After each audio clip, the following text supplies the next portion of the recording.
Maaaring may masiselang tema, lengguwahe, karahasan, sexual, horror o droga na hindi angkop sa... Mr. Salazar! Wala mo ba? Saan yung pera? Wala ito. My money. Akin na itong pera na ito! Magandang araw po sa lahat. Na ito pong pinakabangan ng APG, ang Batang Quiapo. Dahil mainit sa mga parak ang grupo ng Red Phoenix ay humihina ang kanilang bintahan ng droga at laging palpak ito dahil na rin kinatanggol. At nagkaroon sila ng malaking pagkakautang dito ni Don Ramon Montenegro na ngayon ay sinisingil na sila. Kaya nang magkaroon sila ng transaksyon dito kay Mr. Salazar at nang ni Roy ang malaking halaga ay pinaplano niya na nakawan itong si Mr. Salazar. At dito nga niya hinablot ang isang bag ng nalalaman ng pera, ngunit hindi naman binatawan ng anak ni Mr. Salazar kaya binaril niya ito. At nagkaroon nga ng enkwentro dito sa grupo ni Angkong at ni Mr. Salazar. At napuruhan naman ang anak ni Mr. Salazar kaya nanggagalaiti siya sa galit at tinawagan niya itong si Chief Espinas na ipatumba nga itong Red Phoenix. At magbabayad nga siya daw ng malaking halaga katumbas sa buhay ng kanyang anak.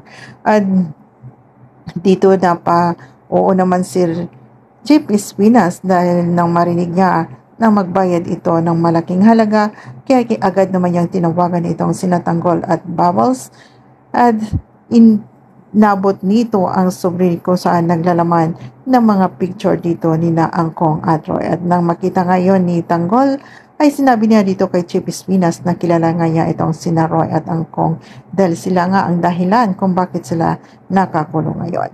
At sinabi pa ni Tanggol na ngayon na daw ang panahon para makapaghiganti siya dito. At kinausap naman ni Tanggol si Chief Espinas na isama nga ang Batang Quiapo dahil napakalaki nga ang grupo ng Red Phoenix. Sabi naman ni Chief Espinas na sasama siya sa operasyon.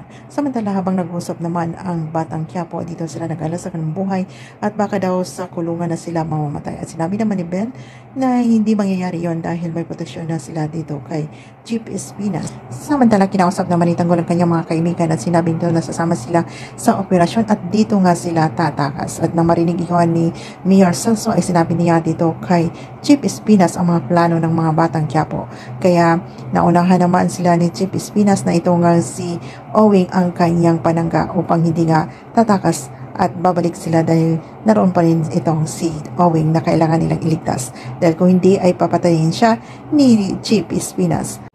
Kaya sasama din itong si Chief Espinas sa operasyon para nga hindi makataas itong sinatanggol. Magtatagumpay kaya sinatanggol sa natudasin itong grupo ng Red Phoenix na napakalaking grupo ito sa Quiapo. Kaya abangan po natin ang susunod na kabanata sa APG, ang Batang Quiapo. If you like this story, please subscribe, like, and share at bell na din po ang notification para po susunod na aking mga upload ay manotify po kayo. Maraming salamat at God bless.